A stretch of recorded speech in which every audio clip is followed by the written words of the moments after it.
I want our customers, when they open our email, to trust us and to want to read the email. And so I want it to be nicely designed, and I want it to demonstrate our values, or at least be consistent with our brand, because that's what they trust. Welcome to Breaking Down. It's episode 289. And breakingdownyourbusiness.com/289. You guys, before Brad said best whatever. Before Brad said anything, he looked at me and he said, "Are you ready?" And I said, "I'm never ready." And then he stared at me like he was waiting for me, and then he just started shouting, and I think I just jumped 4 inches off the floor. It was hilarious.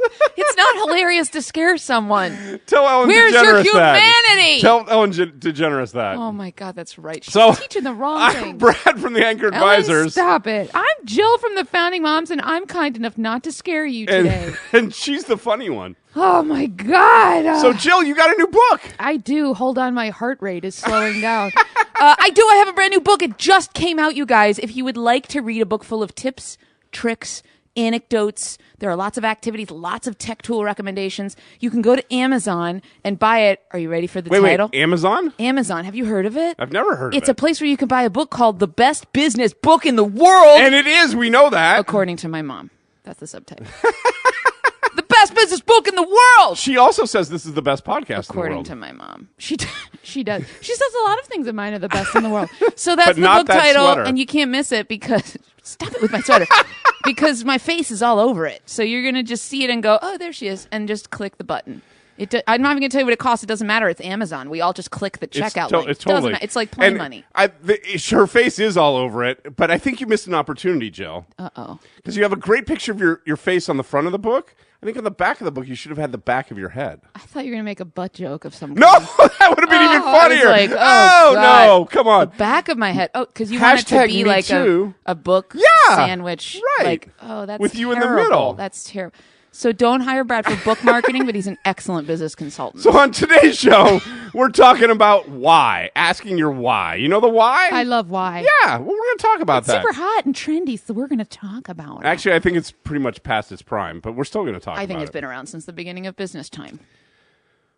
I do. Okay, but if you don't know what we're talking about, you want to go watch the TED Talk by Simon Sinek. Yes, it's so good. Called Start With Why. Start with why, And because that's a good beginning. You could just pause us right now and go watch it and then come back. No, don't pause us. Listen, and then you can go watch it. Okay. Yeah. What do you like about that video, Jill? I mean, you've used it. You've talked about it. I use it all the time, and I've talked about it, and I literally say the words, "I am now going to plagiarize Simon Sinek" in my talks. Okay, awesome. So thanks, Simon.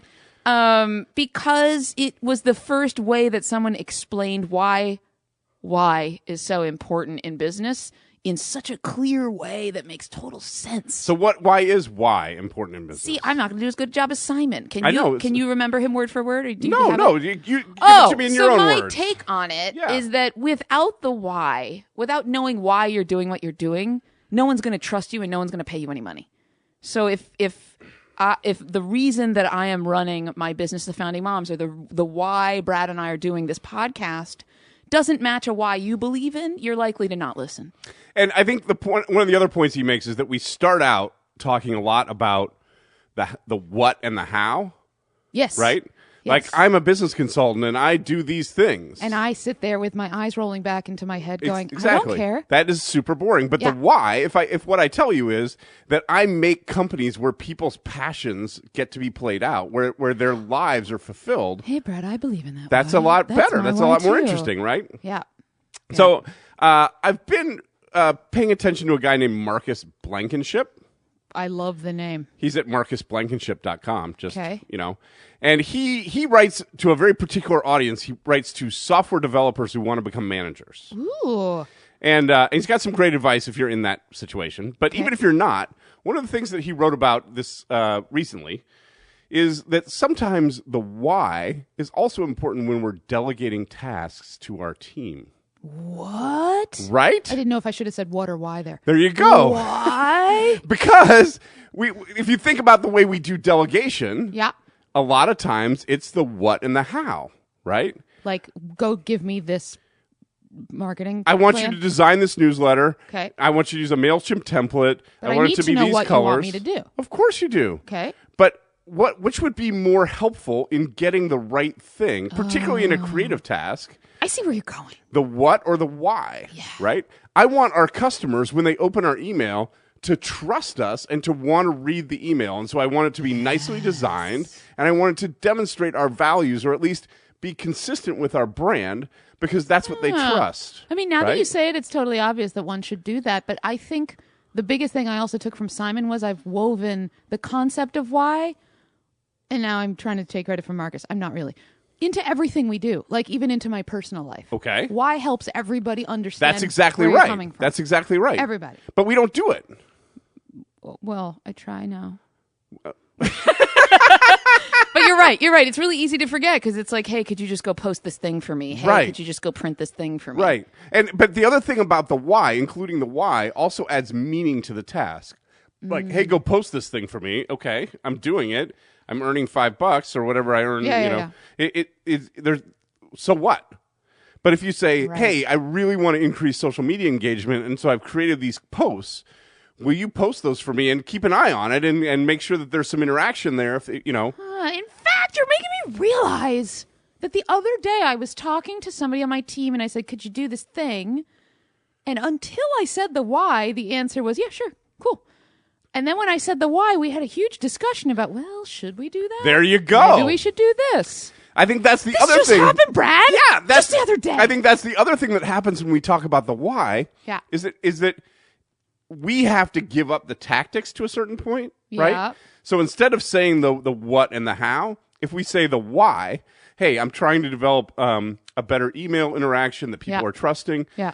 Then it opens up the question of, well, why are we doing an email at all? Could we do this in another context? Right. Should we include a video, right? And so we get more of the other person's brain engaged, and we might get better questions and answers from them. So interesting. And you're having me stand outside of our conversation right now looking in thinking, how did Simon get to start out this whole concept? Because I do believe that understanding why you're doing something and that's the thing you're selling has been around for a really long time in business. He just packaged it really well. He packaged it really well. Right. And now Marcus is taking part of it in one direction and talking about delegation, and you're attracted to that. Right. I just find that all from a marketing perspective so interesting. What it says is that it's a very powerful concept, and it's something that doesn't come naturally to us at this point. And so it's something that we have to keep in front of ourselves. I do think it comes naturally to the people where you're like, oh my God, they're a salesperson? That didn't feel salesy. That's the person where... Say more about that. They may not even know... I think I've met a lot of entrepreneurs who are really good at selling their concept, not because they think of themselves even as salespeople, but they really believe in what they're doing and they understand why they're doing it, and they convey to people in whatever words they use. And so we call that entrepreneurial passion. Right, and not the why. Right. So we have a different name for it. You and I have packaged it differently. Where's our book and our website? Oh, wait, it's breakingdownyourbusiness.com. Just kidding. But yeah, I like that the people... and I work, obviously, with a lot of mom entrepreneurs, and often they love to talk about how I'm not a salesperson. I don't want to be pushy. I'm not... they reject that sales idea a lot. And I feel like if you tell people to be why people... That's also, it just sounds weird until you fully understand the concept, and go watch the TED Talk. Because then it makes sense. So now that we've found two domains in which this idea of why has become valuable, are there other domains that we should be thinking about where we should be communicating more why? Everywhere.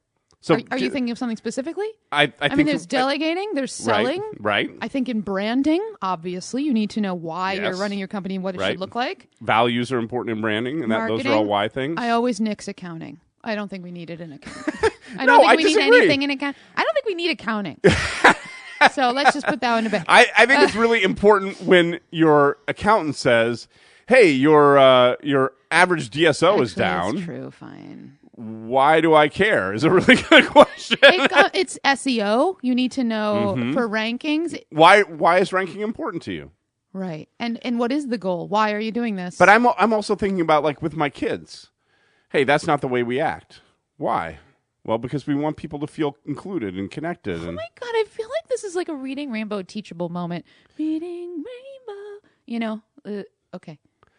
That was beautiful. That was me enjoying your moment.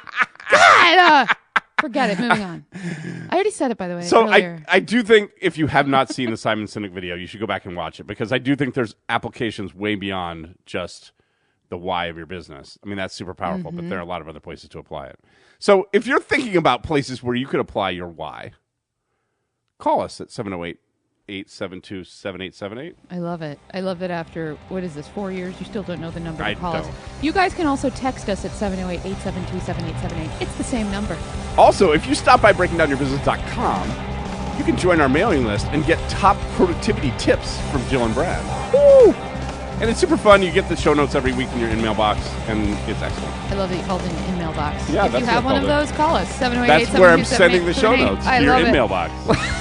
Okay. I think we crushed it.